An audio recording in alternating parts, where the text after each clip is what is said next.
let's move on to Princess Kate's mom, otherwise known as Super Granny.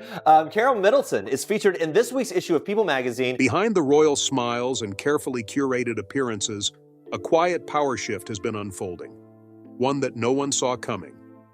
At the heart of it, not a king, not a queen, but Kate Middleton's mother, Carole. What happened inside Buckingham Palace on a cold February morning left Queen Camilla shaken, and the monarchy quietly reeling. I'd just like to say that Carole and I are absolutely delighted by today's announcement. But I'm not sure what I'm able to bring. It's what all these very brave ladies tell me. It's seeing is believing. What did Carole bring with her? Why now? And how has Kate stepped into a new kind of power without saying a word? It's been over a decade since the wedding of Prince William and Catherine Middleton, now the Princess of Wales. While much attention has always been focused on the royal couple themselves, there has been quiet speculation about the relationship between their two families, particularly between Queen Camilla and Carole Middleton, Kate's mother. At first glance, their interaction seemed cordial and respectful. They stood side by side in public photographs, exchanged greetings at royal events, and presented a united front during major family milestones. But over the years, reports and anecdotes have suggested that the relationship between these two women has been more complex behind closed doors. Carole Middleton entered the public eye not through fame or fortune, but through her daughter's high-profile relationship with Prince William. Unlike the aristocrats and traditional royal circles she would come to be surrounded by, Carole came from a more modest background. She was born into a working-class family. Her father was a builder, and her mother worked in retail. After finishing school, she took a job with the high street retailer John Lewis and later worked as a flight attendant for British Airways. Alongside her husband Michael, she went on to build a successful business called Party Pieces, a mail-order party supplies company that allowed the family to send their children to top private schools. The Middletons carved out their own version of the British dream, one shaped by ambition, hard work, and persistence rather than inherited titles. By the time William and Kate announced their engagement in 2010, Carole had become a visible figure in the public landscape. The royal wedding in April 2011 brought even more attention. On the day itself, everything appeared to go smoothly. Carole and Camilla, then Duchess of Cornwall, were seen smiling and chatting as cameras followed their every move. The moment symbolized the blending of two families from different worlds, one rooted in centuries of monarchy and the other grounded in middle-class business success. But while the public saw smiles and harmony, some insiders suggest there were already tensions simmering in private. These weren't loud confrontations or dramatic disputes. Instead, they were subtle moments, nonverbal cues, overlooked gestures, and behind-the-scenes decisions that seemed to quietly sideline the Middletons. Several royal correspondents and palace observers have pointed out that although Carole was treated with civility, she wasn't exactly embraced. In conversations with people close to the family, it's been said that Carole sometimes felt invisible at royal gatherings, describing the experience as one where she was present physically, but not always acknowledged in a meaningful way. These small but telling moments became more noticeable as William and Kate's relationship progressed. Carole's influence and involvement in her daughter's life remained strong, but the environment she was now part of had different expectations. Royal life, especially within the senior ranks of the family, operates under long-established traditions. Hierarchy is strictly observed. Protocols are followed without question. There's an unspoken code of conduct, and fitting in often depends on understanding these social cues, many of which aren't taught, but inherited through a lifetime of proximity to aristocracy. Camilla, who was born into an upper-class family and moved comfortably in royal circles long before marrying Charles, seemed to understand and embody these traditions in a way that made her integration into the royal family smoother. Although Camilla herself had faced resistance and controversy earlier in her relationship with Charles, by the time Kate joined the family, Camilla had become a key part of the institution. She reportedly believed strongly in preserving the structure and traditions of the monarchy, including the value of lineage and rank. This belief system stood in contrast to Carole's approach to family and social life. According to those familiar with her, Carole valued informality, warmth, and inclusion. She was seen as a hands-on mother, deeply involved in her children's lives. With her business background and lack of formal ties to nobility, she was a symbol of modern family values, something that appealed to many in the public, but reportedly caused friction in royal circles that prized heritage and hierarchy. Some sources suggest that during the planning stages of the royal wedding, Carole tried to contribute to the preparations in meaningful, personal ways. These contributions weren't extravagant or inappropriate. Rather, they were ideas aimed at reflecting the warmth and personality of the Middleton family. Things like flower selections, guest list considerations, and small family touches were discussed. However, many of these ideas were dismissed or redirected by palace planners. The underlying message was that the wedding, though a union between two people and their families, was still a state occasion, with the emphasis firmly on tradition. After the wedding, the dynamic didn't seem to shift in Carole's favor. If anything, she became even more aware of the subtle social signals that set her apart. Invitations to royal events became more selective.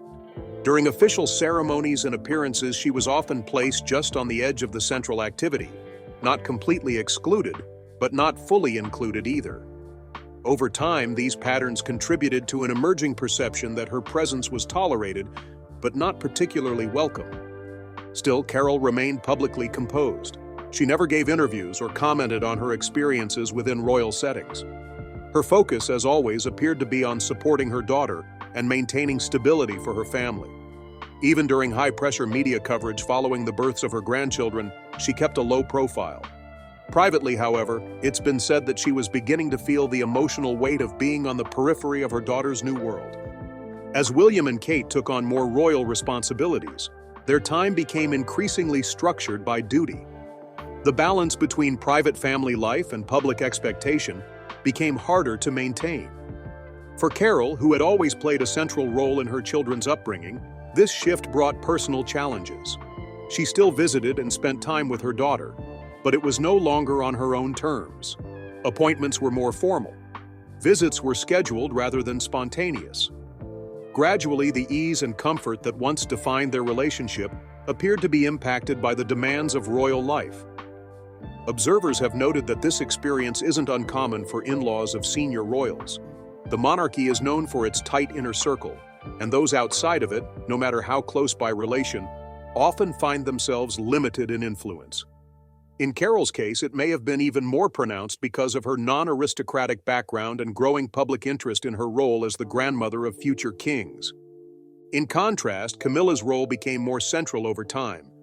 As she stepped into greater visibility alongside Charles, her authority within the family and the institution of the monarchy continued to grow.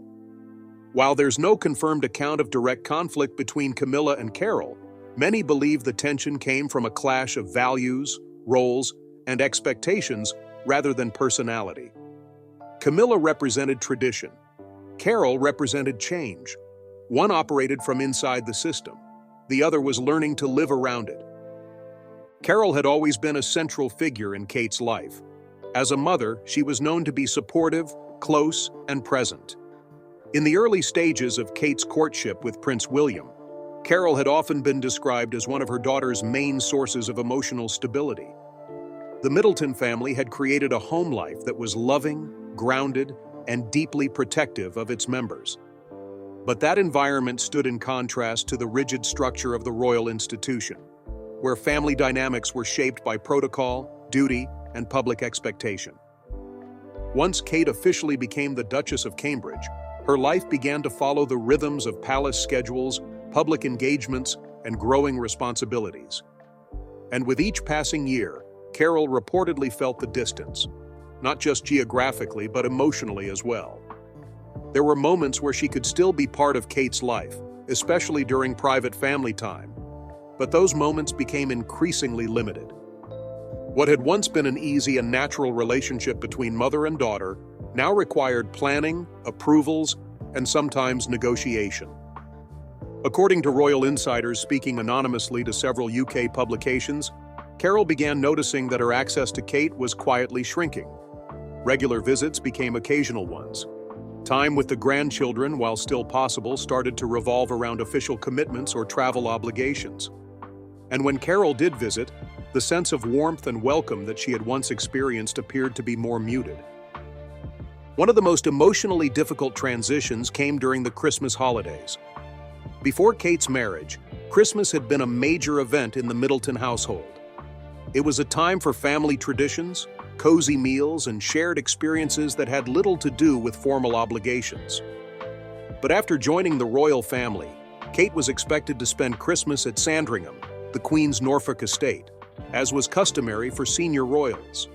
These holidays included tightly managed schedules, formal dinners, and photo calls, far from the relaxed celebrations the Middletons were used to.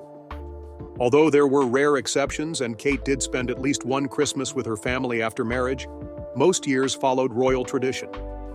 Carole reportedly found this shift difficult, not because she didn't understand it, but because it underscored how much her role had changed. What had once been intimate family time was now bound by royal expectations, and there was little space for compromise. The arrival of Prince George in July 2013 was expected to be a time of bonding and renewed closeness. Carole, already a mother of 3 and a hands-on parent, naturally hoped to play an active role in her grandson's life. And in the early weeks, she did. Kate chose to spend time at her parents' home in Bucklebury after giving birth, opting for a more familiar and supportive setting than a royal estate. Carole helped care for the newborn and was seen taking on grandmotherly duties. However, as the months progressed and the structure of royal life reasserted itself, that early closeness began to be tested. A royal nanny was appointed to help care for Prince George, and while this is entirely normal within royal households, it signaled a shift. Decisions regarding childcare, schedules, and access to the baby now involved more layers of approval. Reports from royal correspondents suggest that Carole's input was gradually reduced, with some saying she began to feel that her offers to help were politely declined or redirected. There were also suggestions, though not confirmed by the palace, that Queen Camilla quietly supported maintaining a certain distance between the Middletons and the core of the royal family.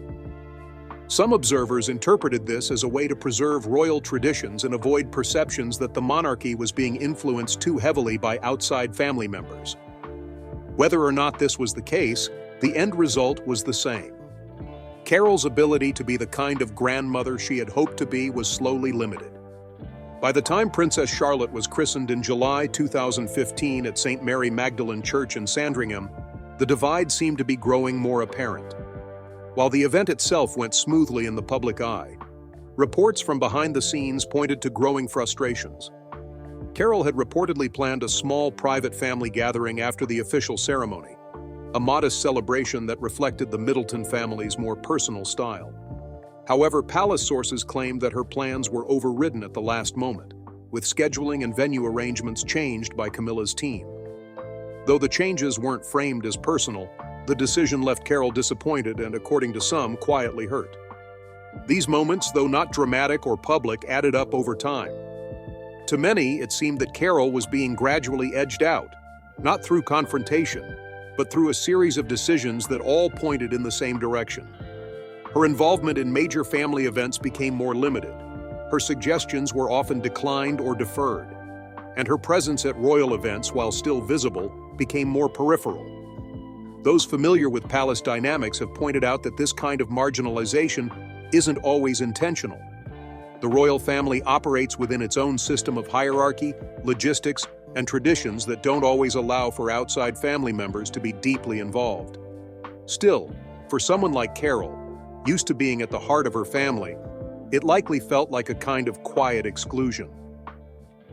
Over time, observers began to notice that Carole's public appearances became fewer. She was no longer seen at as many official events. She stopped attending some of the larger public celebrations where she had once been present. Whether this was by her own decision or a reflection of changing dynamics within the royal family, it marked a clear shift. Camilla, meanwhile, continued to gain influence. By the late 2010s, she had solidified her role within the royal household and was working closely with King Charles, then Prince of Wales, on charitable and institutional duties. Her public image, once the subject of significant controversy, had been largely rehabilitated. Many within royal circles saw her as a stabilizing figure, someone who understood the weight of tradition and the need for continuity. The contrast between Carole and Camilla was striking. One had risen through hard work and built a life around family, business, and self-made values. The other had spent decades inside the aristocracy, adjusting to the pressures and responsibilities of royal life. Their values weren't necessarily opposed, but they came from very different worlds. And over time, those differences began to shape the way each woman was treated and the space they were given in the lives of William and Kate. What had started as polite distance was slowly becoming something more deliberate. For Carole, it wasn't just about being excluded from decisions. It was about watching the world her daughter had entered slowly reshape the bonds of family in ways she couldn't influence. And although she remained quiet in public, those closest to her reportedly sensed the emotional toll it was taking. For most observers, this change didn't seem abrupt. It was gradual. Instead of being front and center at key moments, Carole started appearing more rarely. And when she did, it was with less of the relaxed confidence she had once shown. This wasn't a result of scandal or public fallout, but rather the natural result of years of subtle rejection and diminishing influence.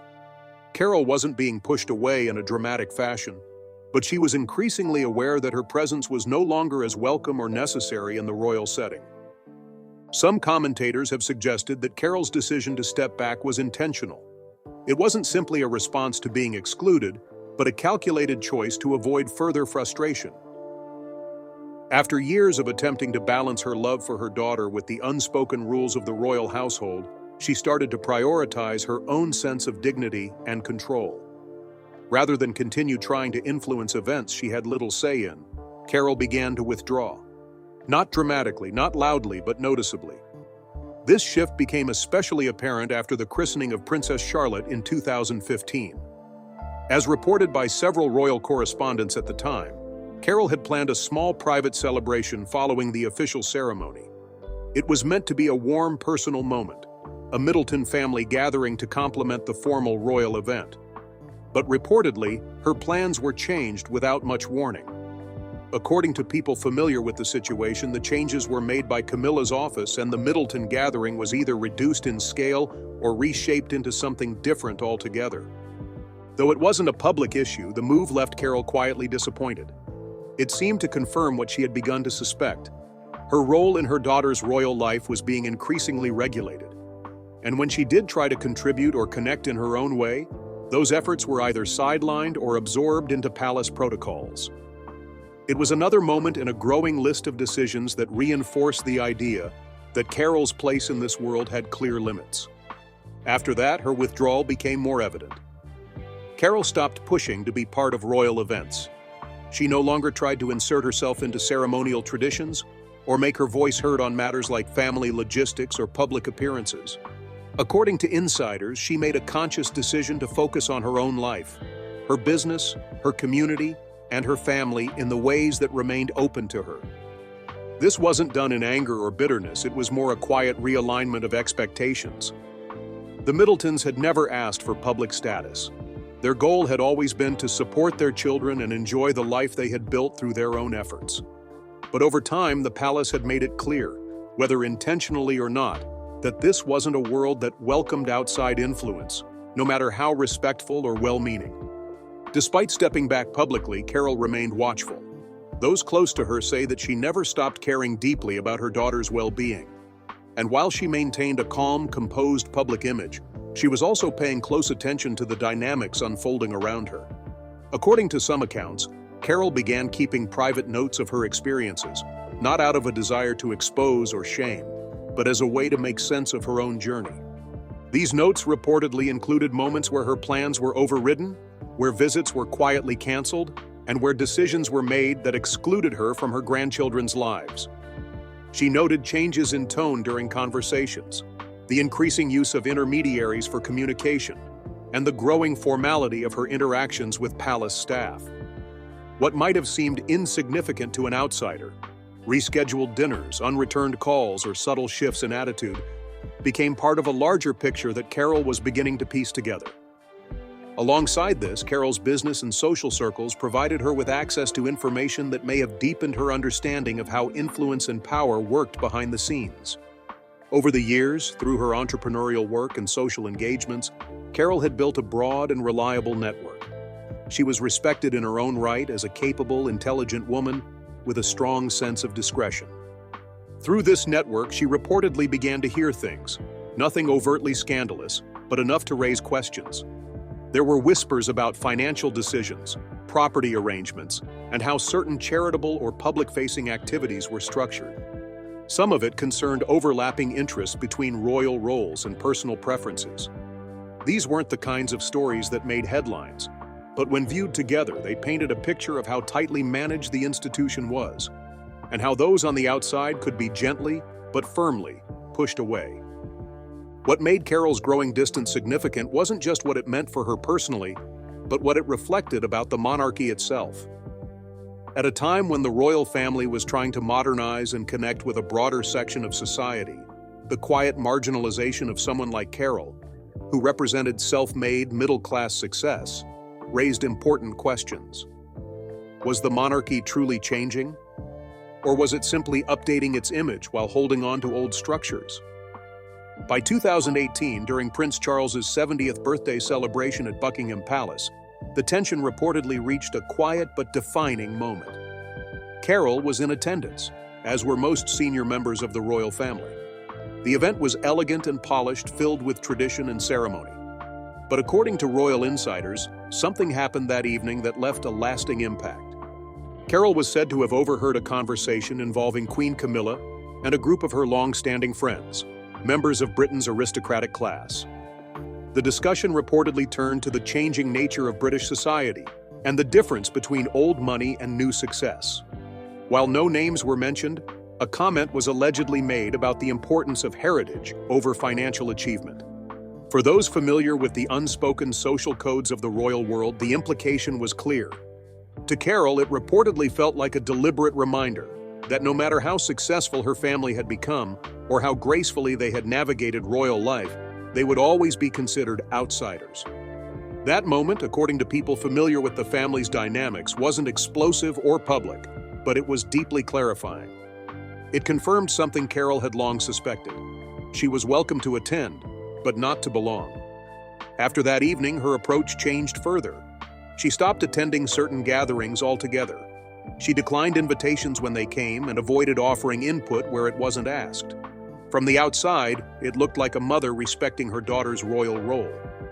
But for those paying close attention, it was the start of something more deliberate, a quiet shift, a redrawing of boundaries, and a refusal to be placed in a role that didn't reflect who she was. Through it all, Carole remained composed. She didn't speak to the media, didn't write any tell-all pieces, and never gave the impression of holding a grudge. But her silence, and her decision to pull back, were themselves a kind of message. She wasn't going to force her way into a space that no longer made room for her. Instead, she would observe, remember, and protect her family's story in her own way. On the morning of February 6, 2025, Carole arrived at Buckingham Palace. She came without any staff, aides, or photographers, just herself and a single briefcase. Her presence wasn't announced in advance, and there were no reports of her meeting being on the royal calendar. According to sources familiar with what happened that day, it wasn't a social visit. It was, as one insider put it, a moment of reckoning. For over a decade, Carole had endured the slow erosion of her role within her daughter's life. From overlooked invitations to blocked family plans, she had quietly accepted that the space she once held had been reduced. But what Carole brought with her that day was not a list of grievances. It was evidence. While the exact contents of the briefcase have not been confirmed, multiple sources suggest it contained detailed records, documents, financial notes, and a carefully maintained timeline of events. These records were not limited to personal interactions, but allegedly included information about internal palace dealings, patterns of spending, and decisions that, when placed side by side, raised serious questions. The meeting that followed was not publicized, but word of it spread quickly within the palace. It's understood that Carole met with senior palace advisors, and possibly Queen Camilla herself. The tone of the conversation has been described as serious, not confrontational, but emotionally charged. According to one individual with knowledge of the meeting, Queen Camilla left visibly shaken. For someone known for her composure and ability to navigate difficult conversations, this reaction was out of character. One report even claimed she was seen in tears after reviewing part of what Carole presented. What exactly was in the briefcase remains a topic of speculation. Some say it included correspondence related to previously canceled family engagements, unexplained changes to royal schedules, and details around financial decisions that had affected the Middletons' place within the royal circle. There were even whispers, though unconfirmed, of bank transfers through international accounts, possibly linked to property or charitable decisions. While none of this pointed to illegal activity, the implications were significant. The suggestion wasn't that something unlawful had occurred, but that choices had been made behind closed doors to gradually exclude the Middletons from key areas of royal life. To those who have followed Carole's journey, this moment didn't come out of nowhere. Over the years, she had quietly documented the decisions and behaviors that shaped her changing role. For someone long portrayed as simply the mother of the future queen, Carole was now showing she had her own voice, and she was prepared to use it. The reaction within the palace was swift, if not public. Several internal meetings were reportedly rescheduled in the days following Carole's visit. Senior staff, including some who had retired or moved to other roles, were temporarily brought back for consultation. Planned royal engagements were postponed without explanation. Though the palace issued no statement and tried to maintain its usual calm exterior, those close to the family said the mood had shifted. Camilla, who had become a central figure within the monarchy in recent years, disappeared from public view for over a week. When she re-emerged on March 11th for Commonwealth Day, royal watchers and body language experts noted a difference in her presence. She was quieter, more reserved, and visibly distracted. It was clear that something had changed. Though she carried out her duties with the professionalism expected of her, there was a noticeable shift in tone. Meanwhile, inside the palace, conversations were becoming more guarded. Staff who previously coordinated Middleton family events or logistics were said to be operating more cautiously. Invitations became fewer. Communication channels, once warm and open, grew formal and indirect. Some aides reportedly felt caught in the middle, particularly those with long-standing ties to both William and Kate's household and the King and Queen's team. Prince William, who has always been seen as a stabilizing figure within the royal family, was reportedly deeply affected. Those close to him described a visible strain in the days and weeks that followed. He was seen consulting trusted advisors, including several individuals who had worked closely with his mother, the late Princess Diana. The symbolism of this wasn't lost on royal observers. Diana herself had struggled with feeling sidelined and misunderstood within the palace structure. Now there were murmurs that history might be echoing through a different generation. Importantly, Carole made no public comment. She didn't speak to the press. There was no statement, no interview, no attempt to shape the narrative. Instead, she returned home as quietly as she had arrived. But that silence spoke volumes. For those watching closely, it was clear. This wasn't about creating scandal. It was about asserting truth, and doing so in a way that couldn't be dismissed. Some royal insiders sympathized with her. They understood the emotional toll of being pushed to the edges of your own family's life. Others, particularly traditionalists, viewed her actions as disruptive, uncomfortable in a world that values hierarchy and discretion. But even those who disagreed with her methods acknowledged that Carole had made her point. She had, for the first time, forced the palace to acknowledge her presence, not as an outsider, but as someone who could no longer be ignored. In the days that followed, the media began picking up on small but telling shifts: gaps in the royal calendar, canceled events, unusual rescheduling. Royal correspondents noted that several businesses with royal connections were re-evaluating their affiliations. Again, no one said anything officially, but the timing of these changes raised questions. At the same time, speculation grew about the contents of the documents Carole had delivered. Some believed they related to private family matters, such as changes to her access to her grandchildren or decisions about where and when the family could gather. Others suggested it was broader than that Carole had used her business network to uncover patterns of decision-making within the palace that hinted at a long-standing effort to keep the Middletons at arm's length. Whatever the truth, one thing was clear. The visit had created a shift, not a scandal, not a collapse, but a meaningful shift in how the royal family operated behind the scenes.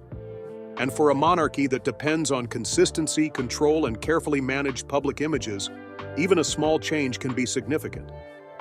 Carole hadn't raised her voice, she hadn't gone to the press, but she had walked into the center of royal power with evidence in hand and made it known that she would no longer be quietly pushed aside. It was a rare moment of personal assertion in a world that so often prioritizes silence over confrontation. Kate had always been known for her poise and discretion.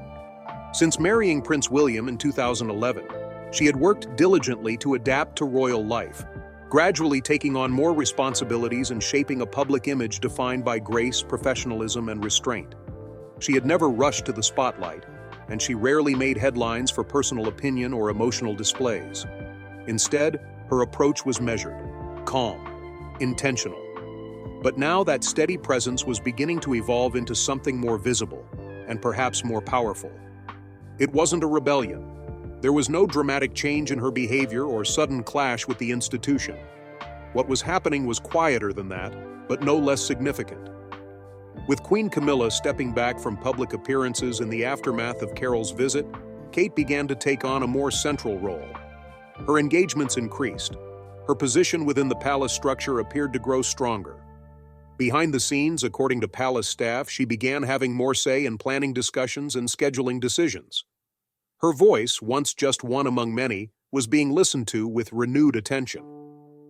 One notable sign of this shift came with the relocation of Kate's office within the palace.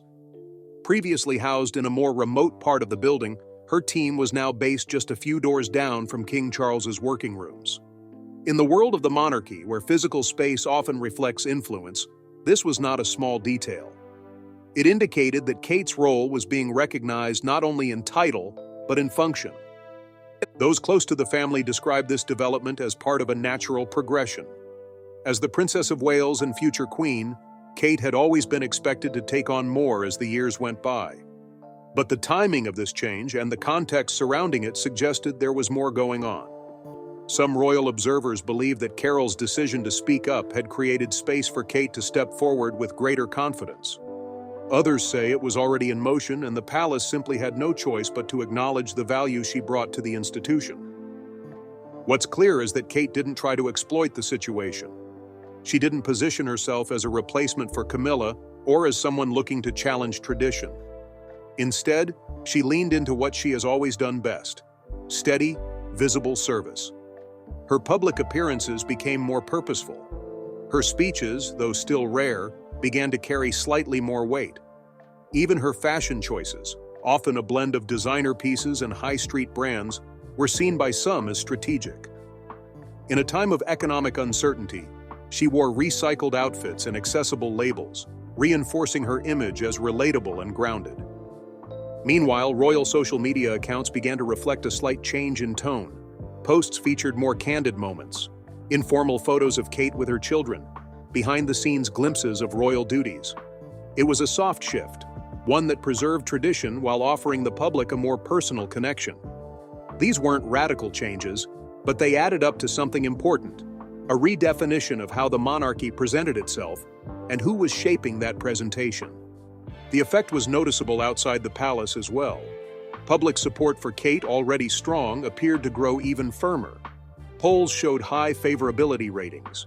Headlines described her as the steady hand within the family. Even commentators who had once criticized the monarchy for being out of touch began to recognize the role Kate was playing in modernizing its image. At the same time, the contrast with Camilla was becoming more apparent. Though Camilla resumed her duties, there was a distinct change in tone. She was less visible, more reserved, and reportedly more cautious in her interactions with other senior royals. Whether this was a direct result of Carole's visit is unclear, but the timing left little room for doubt. Something had shifted in the balance of influence, and it wasn't shifting back. For Prince William, this period was particularly delicate. As both a son and a husband, he was caught between two strong women navigating very different roles. On one side, his stepmother, now Queen Consort, had been a stabilizing figure for his father and an active supporter of traditional royal values. On the other side, his wife was increasingly seen as the future of the institution. And then there was his mother-in-law, whose quiet determination had set much of this in motion. Those close to William describe him as thoughtful and steady during this time. He avoided taking sides publicly and focused on supporting both Kate and his father as they navigated the evolving dynamic. But privately, it's said that he began to rely more heavily on Kate's insight, seeking her perspective on issues of public engagement, modernization, and family relationships. Their partnership, long admired for its strength, seemed even more united in the face of growing internal complexity. As 2025 moved into spring, the monarchy found itself in a period of quiet transition. There were no abdications or major resignations, but the internal landscape had changed. Carole Middleton was no longer a silent observer on the outside. Through one single decisive act, she had altered how her family was viewed within royal circles. And though she returned to her private life without comment, the impact of what she had done continued to resonate. For Kate, the opportunity was clear. With the eyes of the public and the palace increasingly on her, she had the chance to shape a new era of royal service. One that honored tradition without being trapped by it. One that allowed room for emotional intelligence, empathy, and quiet leadership. And she was rising to that challenge with the same deliberate, thoughtful approach that had defined her journey so far. Looking back, it's clear that the Middleton family's story within the royal narrative is no longer just a side note. It's become part of the broader evolution of the monarchy itself. What began as a love story between William and Kate has expanded into something much more layered. A blending of two worlds, two value systems, and two approaches to family life. For years, Carole Middleton was treated as a background figure, appreciated in private but rarely acknowledged in public. Now, through careful observation and a single moment of action, she had shown just how much influence she still carried. And as the dust settled inside Buckingham Palace, a new understanding seemed to take root. That power within the royal family doesn't always announce itself with titles or crowns. Sometimes it speaks quietly. Through choices, through presence, and through the unwavering belief that one's voice matters, even in the most structured and traditional of settings. Where the story goes from here remains to be seen. But one thing is certain. Kate Middleton is no longer simply the Princess of Wales. She is a central figure in the future of the monarchy. And behind her stands a mother who never asked for a spotlight but made sure her family wouldn't be forgotten in its shadow.